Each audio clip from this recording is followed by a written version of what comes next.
See, garbage collection means unreferenced object. Garbage collection क्या meaning है? Unreferenced object. Unreferenced object. Okay. So in other words, we can say that it is a way to destroy the unused object. This is the object which are not in use.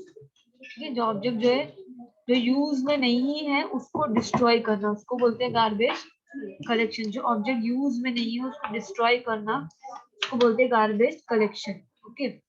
So C in C language में C programming language. Okay. C programming language में क्या use करते हैं? Free function. कौन सा function? free function in C language and delete function in C++. But in Java, it is performed automatically. Garbage collection Java में कैसे होता है? It is done automatically. Okay. But C में कैसे होता है garbage collection? Free method के through. And C++ में तुमने स्टडी किया होगा ना? I think programming language C, C++. तो C++ में delete function के through होता है. But in Java, it is done automatically. Okay. So it is done automatically means better memory management. Advantage of garbage collection, better memory management. Why better memory management? Because Java जो है it automatically deletes the unused object. It automatically deletes the unused object. Unused object delete होना means memory free होना. Memory will be free ना, right? If unused object are deleted by Java automatically, that means memory क्या हो रहा है? Free हो रहा है. स्पेस बनेगा ना उतना ही. तो that leads to better memory management, right? Better memory management. And it is done. Second advantage क्या है? It is done automatically. It is done automatically by JVM. So we don't need to make extra efforts, right है ना? We don't need to make extra efforts. इतना clear है? See और C++ में garbage collection जो है free and delete function के through होता है. But in Java it is automatically done by the Java virtual machine.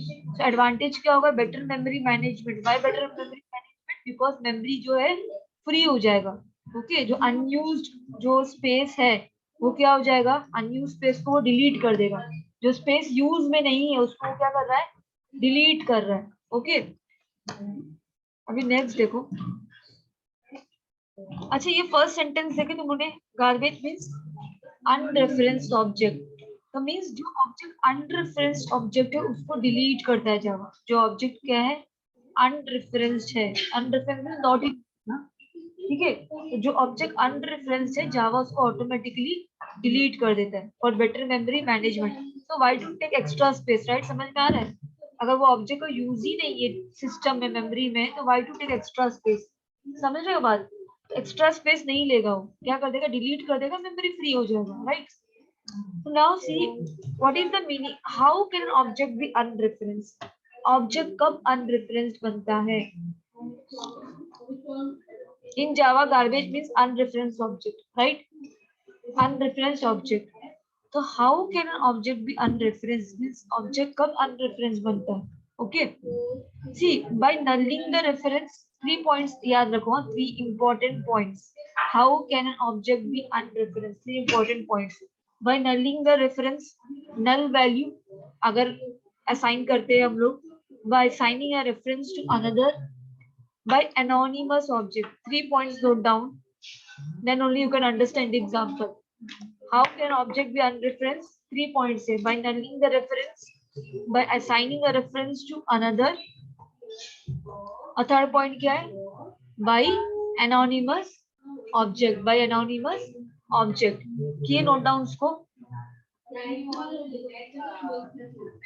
We do it fast. Online, offline students. How can an object be unreferenced? There are 3 points. ठीक है? To unreferenced an object. To unreferenced an object. क्या करना है हम लोगों को? By nulling the reference. By assigning a reference to another. By anonymous object.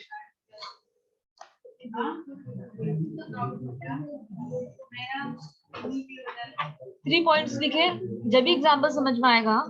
Now see first point क्या है? बाय नलिंग का reference. Nulling is null value. Okay. Now let's take example. ये क्या है? कोई मुझे बता सकते है ये क्या है? ऑब्जेक्ट क्रिएशन ऑफ कोई क्लास का हो रहा है, मतलब पूरा प्रोग्राम नहीं लिखा है, सिर्फ सिंटैक्स के अकॉर्डिंग लिखा है, ठीक है, एग्जाम में भी वैसे लिखना है। अभी ये क्या हो रहा है, object creation of some class, employ class लिया, you can take any other class also, but ये लाइन इंडिकेट कर रहा है we are creating the object of class, ठीक है। So after creating the object, if you are assigning this object null value, क्या assign करें हम object को, ये null value असाइन कर रहे हैं, मींस ये ऑब्जेक्ट को हम लोग कुछ भी नहीं स्टोर करना है, ठीक है। तो ये जावा क्या करेगा, ये ऑब्जेक्ट को डिलीट कर देगा मेमोरी से, क्या करेगा, डिलीट कर देगा, समझ में आ रहा है। अनरेफरेंस की 3 रूल्स, फर्स्ट रूल क्या है, तुम नल कर सकते हो, ऑब्जेक्ट अगर यूज में नहीं है, if the object is not in use, you can assign null value. अगर if you're assigning null value, what Java will do? Java will automatically delete that object. समझ में आ रहा है। फर्स्ट रूल क्या इसका अनरेफरेंस का फर्स्ट रूल ये है कि नल वैल्यू असाइन कर दो, नल वैल्यू असाइन कर दो, जावा ऑटोमेटिकली इसको डिलीट कर देगा, ओके। सेकंड रूल क्या है, by assigning a reference to another, तो ये कोई बताएगा फर्स्ट 2 लाइन में क्या हो रहा है, हाँ फर्स्ट 2 लाइन में ओनली क्रिएशन ऑफ 2 ऑब्जेक्ट्स हो रहा है, क्रिएशन ऑफ 2 ऑब्जेक्ट्स हो रहा है, किस कौन सा ऑब्जेक्ट, क्लास ऑब्जेक्ट है, employ is the class name, let us consider, ठीक है, employ is the class name, तो we are creating 2 class objects E1 and E2, then next what we are doing, see E1 equal E2, comment पढ़ो, now the first object referenced by E1 is available for garbage collection, अभी सी comment read करो, तुम लोग read करो comment क्या,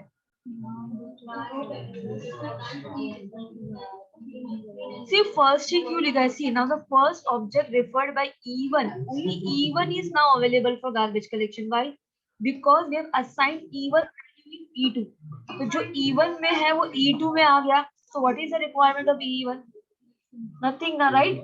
तो E1 को हम लोगों ने कहाँ पे रेफरेंस करवा दिए, E2 में करवा दिए, E1 का कोई यूज नहीं है, तो E1 क्या हो जाएगा अभी अनरेफरेंस्ड में चला जाएगा, अनरेफरेंस्ड मींस कोई उसका यूज नहीं है, तो कहाँ पे unreferenced means garbage collection, second समझ में आया, by assigning a reference to another, okay.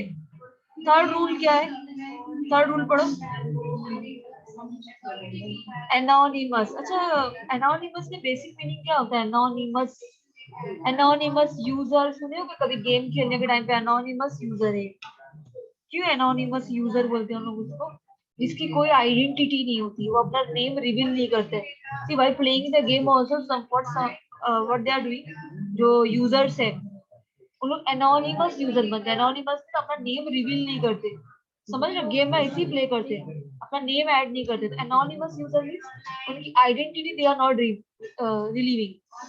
Revealing, identity not reveal करना, उसका मीनिंग है एनोनिमस, ओके। तो यहाँ पे देखो न्यू क्या लिखा है, न्यू कीवर्ड है, न्यू कीवर्ड का क्या यूज है, ऑब्जेक्ट क्रिएट करने, एम्प्लॉय क्या है, क्लास नेम, तो ऐसा करते क्या हम लोग, न्यू कीवर्ड और क्लास नेम लिख देते, पूरा लिखना चाहिए ना ऐसा, तो ये कौन सा यूजर बन गया, एनोनिमस ऑब्जेक्ट बन गया, समझ में ही नहीं आ रहा है हम लोग को कौन से क्लास का ऑब्जेक्ट बना दिए, समझ रहे, पूरा उसका पाथ सेट नहीं किया, समझ में आ रहा है ये पॉइंट, ये लाइन, तो ये एनोनिमस ऑब्जेक्ट बन गया, ये एम्प्लॉय जो है ये क्या बन गया, एनोनिमस, इसकी कोई आइडेंटिटी हमारे पास वो रिवील नहीं कर रहा है, ओके, एनोनिमस है, तो ये जावा क्या करेगा,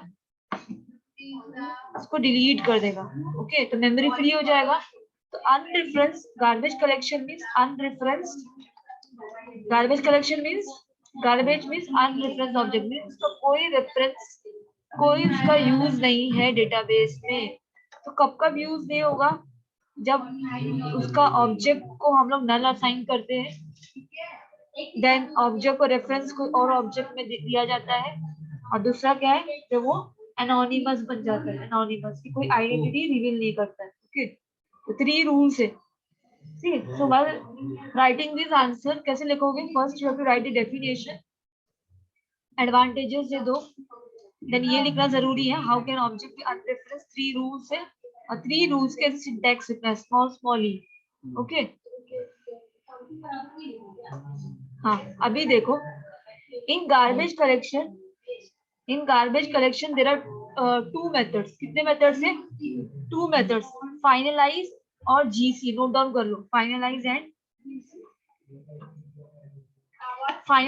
GC. Okay, in garbage collection there are two methods, finalize and GC.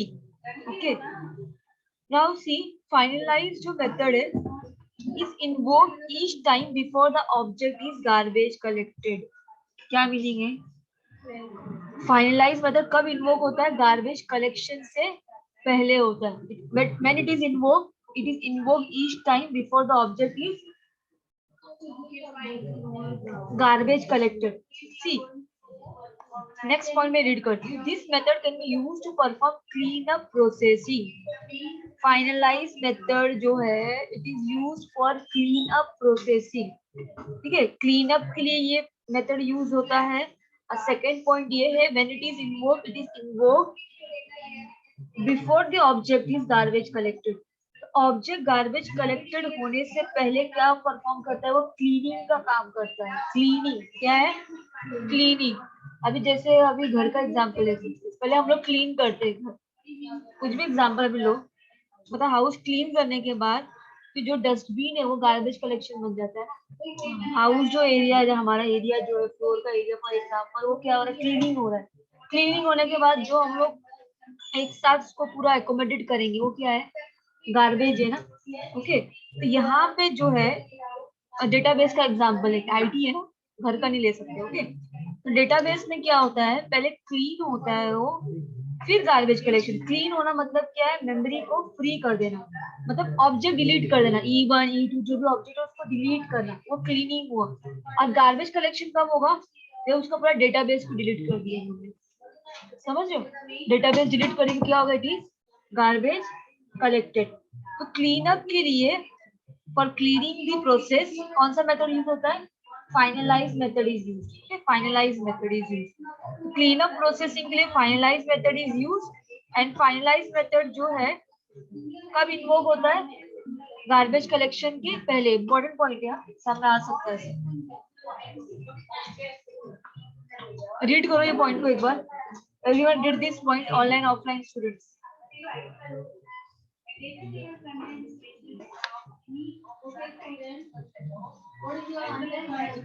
Finalized method is invoked each time before the object is garbage collected. ये समझा सबको? Now see note पे फोकस करो. The garbage collector is done by Java virtual machine, right?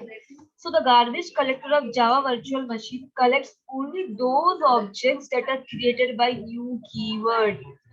कौन से object सिर्फ garbage collection होता है? ऐसे ऑब्जेक्ट जो न्यू कीवर्ड के थ्रू ही क्रिएट हुए. न्यू कीवर्ड समझते हैं ना हम लोग? क्लास नेम लिखते हैं, फिर ऑब्जेक्ट क्रिएट करते हैं, इक्वल का साइन है, फिर न्यू है, फिर आगे क्लास नेम है. तो गार्बेज कलेक्शन जो है वो कौन से ऑब्जेक्ट का होता है? only those objects that are created by the new keyword. Okay, so if you have created any object without new keyword, suppose let us consider तुमने कोई ऑब्जेक्ट बनाया विदाउट न्यू कीवर्ड, तो तुम क्या कर सकते हो? You can use finalize method to perform clean up processing. बात को समझो. हाँ, एक तो हम लोग करते हैं ऑब्जेक्ट क्रिएट, सबको पता है. बात प्रोग्राम में हम लोग ऑब्जेक्ट क्रिएट करते हैं, राइट? ठीक है, ऑब्जेक्ट क्रिएशन सबको पता है, न्यू कीवर्ड से करते हैं. ठीक है, तो न्यू कीवर्ड के थ्रू यहाँ देखो, ये वाला ऑब्जेक्ट क्रिएट किया है ना, E1 और E2 क्रिएट किया. ठीक है, तो ऑब्जेक्ट को हम लोग डायरेक्टली अगर उसको गार्बेज कलेक्शन करवाना है, या तो नल करवा दो, या तो रेफरेंस टू अनदर करा दो, या तो उसको एनोनिमस बना दो. ठीक है, बट अगर हम लोग न्यू कीवर्ड नहीं यूज करते हैं तो गार्बेज कलेक्शन कैसे होगा? ये पॉइंट है. कौन सा पॉइंट है? If you are not using the new keyword to create the object, then how we can do the garbage collection? समझ में आ रहा है ये बात? If you are not using the new keyword for garbage collection, then how we can destroy the object? उसके लिए finalize method. वो case में क्या यूज करना है? finalize method. See, again I am repeating this sentence. If you have created any object without new keyword, you can use finalize method to perform cleanup processing. क्या use करना है हम लोग को? क्लीनअप प्रोसेसिंग के लिए we have to use finalize method. और कौन से सिनेरियो में यूज करना है? जब न्यू कीवर्ड हम लोग यूज नहीं करते ऑब्जेक्ट क्रिएट करने को. ओके, नाउ सी सेकंड मेथड. सेकंड मेथड कौन सा है? garbage collection का GC method. GC method is invoke. GC method used to invoke the garbage collector to perform cleanup processing. क्यों इन्वोक किया जाता है मेथड को? For the cleanup processing. See, GC method used to invoke the garbage collector to perform. हाँ, अभी actual मुझे क्या करना है? गार्बेज कलेक्शन करना है. क्लीन हो गया सिस्टम. सिस्टम क्लीन हो गया ना. कैसे क्लीन हुआ?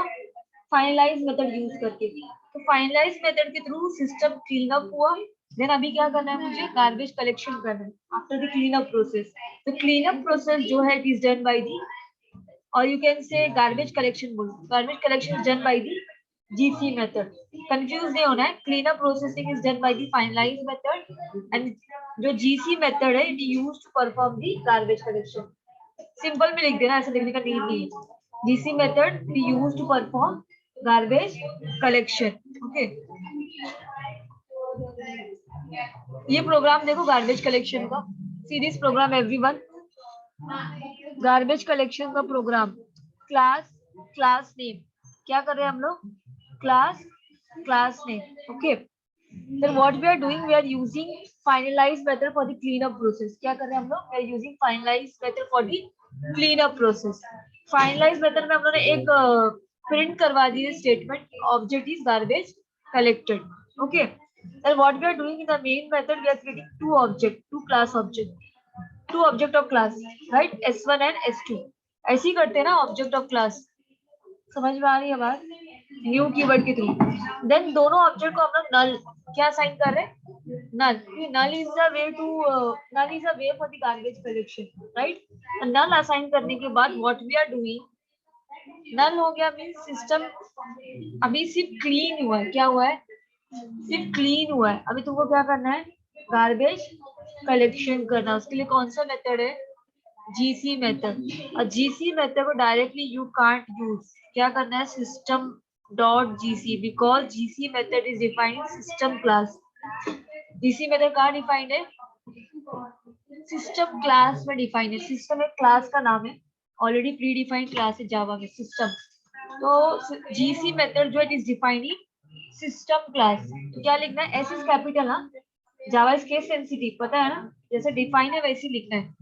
System dot GC. ये प्रोग्राम हम लोग क्या शो किए? What we have covered. सब कुछ कवर किए ना.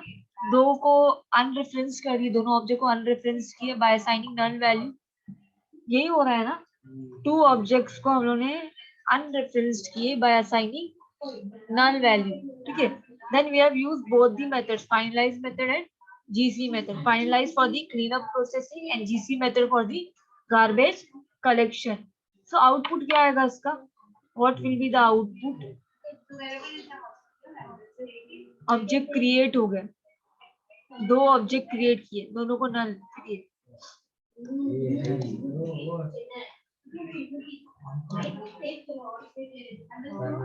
क्या ऑब्जेक्ट आ रहा है? ऑब्जेक्ट नहीं, सॉरी. क्या आउटपुट शो हो रहा है? Object is garbage collection. ये 2 टाइम्स क्यों आ रहा है? What is 2 times? 2 टाइम्स क्यों है ये? सी E1 और S1 S2 अभी मेमोरी से डिलीट हो गया. S1 S2 जो ऑब्जेक्ट वो कहाँ क्या हो गया? मेमोरी से डिलीट हो गया. पर हम लोगों ने फिर भी एक प्रिंटिंग स्टेटमेंट रखे क्योंकि यहाँ पे फिर तो ब्लैंक आएगा. समझ रहे हो? देखो वो हम लोग को नहीं दिखेगा मेमोरी से डिलीट हुआ है. तो हम लोग ने we have keep only this printing statement for our understanding only. समझ रहे हो बात? प्रिंटिंग स्टेटमेंट में object is garbage collect 2 times क्यों शो हो रहा है? क्योंकि दो ऑब्जेक्ट है ना. कितने ऑब्जेक्ट है यहाँ पे? 2 ऑब्जेक्ट है, इसलिए दोनों ऑब्जेक्ट में क्या है? ये वाला पॉइंट प्रिंट हो रहा है. समझ रहे हो? अगर नहीं भी लिखोगे तो चलेगा फाइनलाइज मेथड, बट फिर वो आउटपुट नहीं आएगा. समझ रहे हो? क्योंकि गार्बेज कलेक्शन क्या करता है? मेमोरी को फ्री करता है. ओके, तो अभी मेमोरी में फ्री का था, कुछ तो हम लोग को डिमॉन्स्ट्रेट करना है कंपाइलर पे, तो हम लोग ने ये कॉन्सेप्ट में प्रिंटिंग स्टेटमेंट भी ऐड कर दिया। ओके, तभी कुछ तो दिखे कंपाइलर पे। इजी है ना? तीन तीन दिखेगा। क्लियर है क्या क्या पॉइंट्स है इसमें गार्बेज कलेक्शन के? Unreferenced object, garbage mean unreferenced object. Advantages, memory efficient है, automatically done by JVM.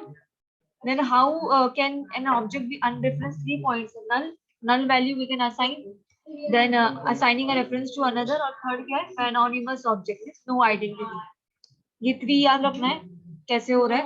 Then finalize और GC method याद रखो. There are 2 methods for garbage collection. Finalize for cleanup processing, and it is invoked before the object is garbage collection. समझ लो, when finalize method is invoked, it is invoked before the object is garbage collected. Then GC method for the garbage collection. Then we have demonstrated the concept of garbage collection in this program. वो demonstration हो ना concept of garbage collection. इसे exam के लिए तुमको इतना भी रखोगे तो याद इनफ है, बट ये तुम्हारा अंडरस्टैंडिंग के लिए इसी प्रोग्राम में इम्प्लीमेंट किया. ओके, अगर ऑफलाइन में भी एग्जाम होता तो इतना लिखोगे तो इनफ है. There is no need to write the example program. In every concept we can't write the program. Answer कितना lengthy हो जाएगा. Okay, तो इतना भी लिखोगे तो enough है. 5 marks you will get out of. ठीक है, एग्जाम्पल ही हुआ ना ये, 2 लाइंस के प्रोग्राम में से निकाला हुआ लाइन है ना ये. ओके, ये सेम प्रोग्राम तुमको प्रैक्टिकल में भी, प्रैक्टिकल जो सिलेबस है ना उसमें भी सेम चीज है. You have to demonstrate the concept of garbage collection. तो यहाँ कवर हो गया, मीन्स प्रैक्टिकल का पार्ट भी कवर होते जा रहा है. कुछ पार्ट समझ में आ रहा है? सेम थिंग प्रैक्टिकल में भी है ये question. Demonstrate the use of garbage collection program. You now see, clear है ना सबको garbage collection? Okay, let's start.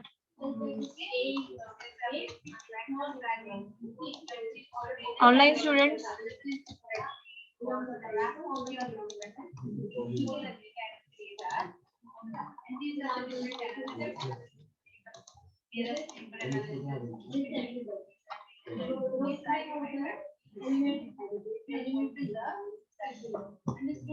Unit 3 start करें.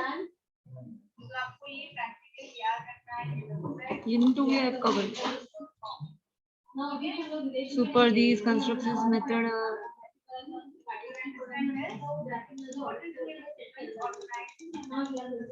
जावा यूनिट 3.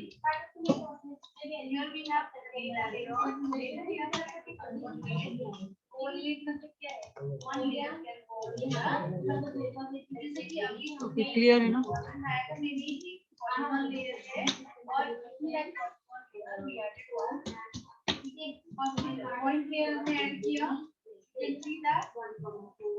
यूनिट 3 में कितने चैप्टर्स है?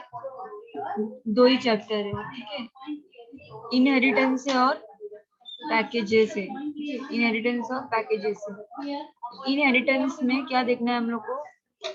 What is inheritance, then super keyword, this keyword हो गया, याद है ना? यूनिट 2 में था वो. अच्छा, ये समझना पड़ेगा अभी.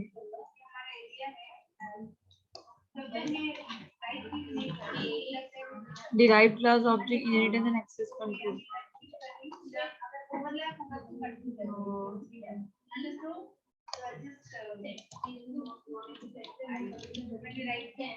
Inheritance in Java.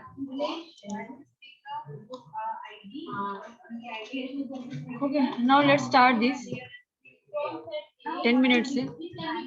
Okay, inheritance का basic cover करते हैं, next section में देखेंगे. What is inheritance? See, inheritance means it is a mechanism in which one object acquires all the properties and behaviors of a parent object. One object acquires all the properties and behaviors of a parent object. Means कोई भी एक object क्या कर रहा है, वो properties और parent object की properties और behaviors को पूरा अपने अंदर ले रहा है. कोई भी ऑब्जेक्ट क्या कर रहा है, पेरेंट ऑब्जेक्ट की प्रॉपर्टीज और बिहेवियर्स को अपने आप में इनकॉर्पोरेट कर रहा है, ऐड कर रहा है. उसको हम लोग बोलते हैं इनहेरिटेंस.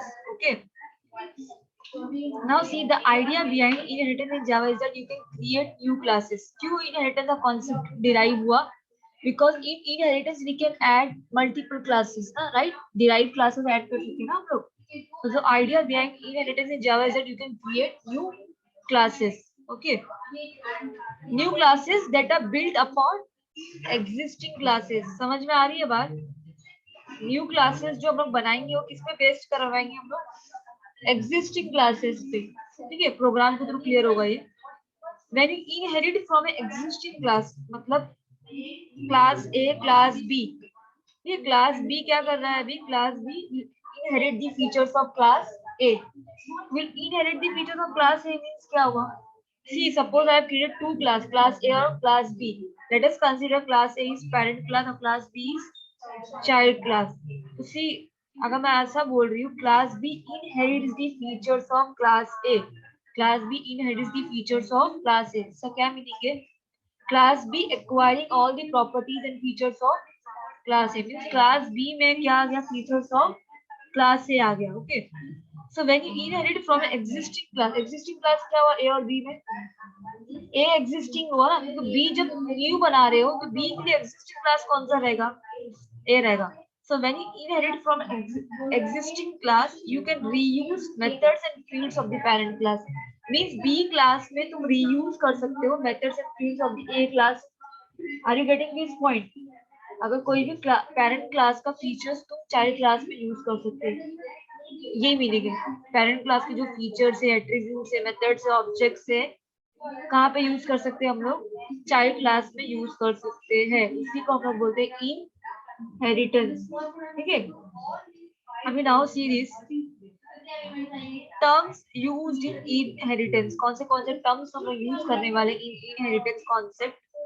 क्लास, सब क्लास और चाइल्ड क्लास सेम थिंग है. कभी मैं सब क्लास बोलूँ, कभी मैं चाइल्ड क्लास बोल सकती हूँ, सेम है. सुपर क्लास बोलो या पेरेंट क्लास बोलो, सेम बात है. ओके. रीयूजेबिलिटी, ये टर्म्स हम लोग यूज करेंगे इनहेरिटेंस में. Class, child class, parent class और reusability.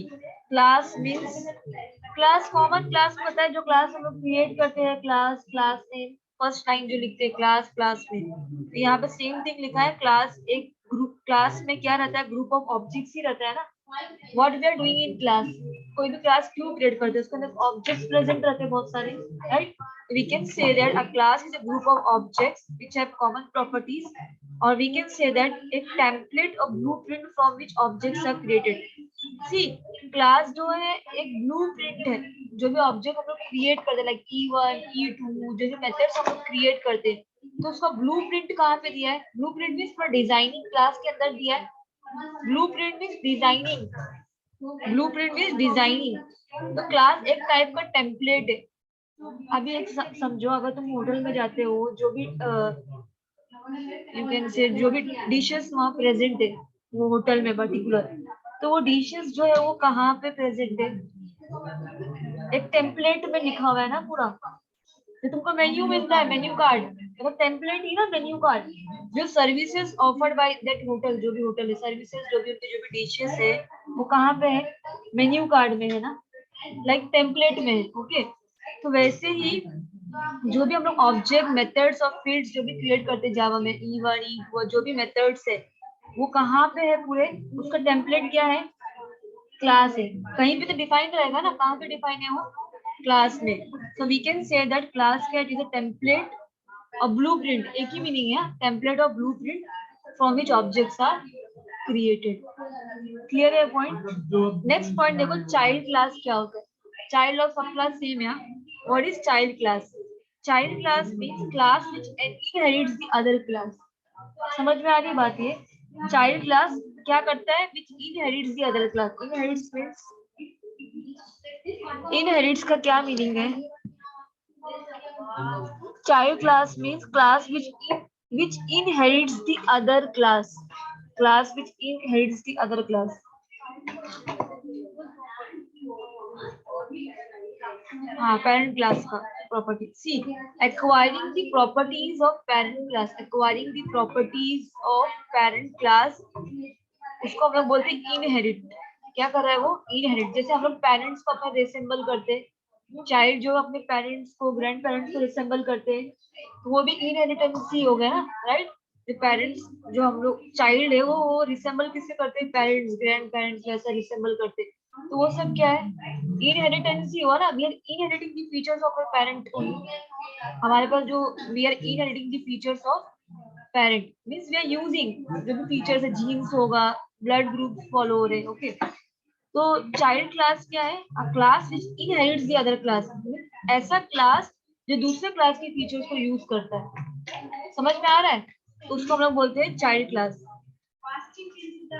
Okay, now see this, parent class का क्या मीनिंग है, parent class, parent class means,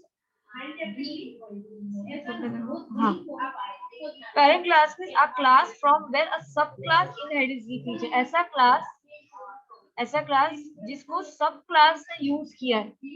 समझ रहे हो, व्हाट इज पेरेंट क्लास, क्या कुछ कंफ्यूजन है? पेरेंट क्लास का मीनिंग क्या है, ऐसा क्लास जिसको सब क्लास ने क्या किया, यूज किया, वही ना पेरेंट क्लास।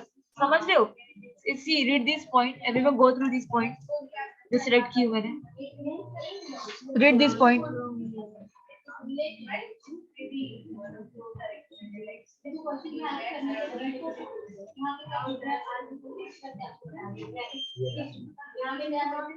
रीड किए सबने, ऑनलाइन स्टूडेंट्स समझ में आया? Super class is the class from where a sub class inherits the features, it is also called as, कितने कितने वर्ड्स है देखो, base class, parent class, super class, बहुत कुछ बोल सकते हैं, ओके।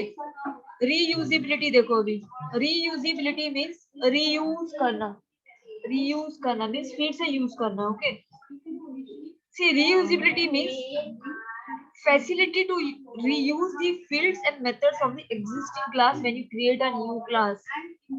See, class A बना दिए, क्लास बी बना दिए, तो क्लास, सपोज क्लास ए क्या है, मेरा पेरेंट क्लास है, क्लास बी कैसा क्लास है, चाइल्ड क्लास है। तो if class B is using the methods and objects of class A, that means क्या कर रहे हैं हम लोग, we are following the concept of reusability. क्या फॉलो कर रहे हैं हम लोग, रीयूजिबिलिटी। रीयूजिबिलिटी का सिंपली मीनिंग ये है, रीयूज, फिर से यूज करना, ओके।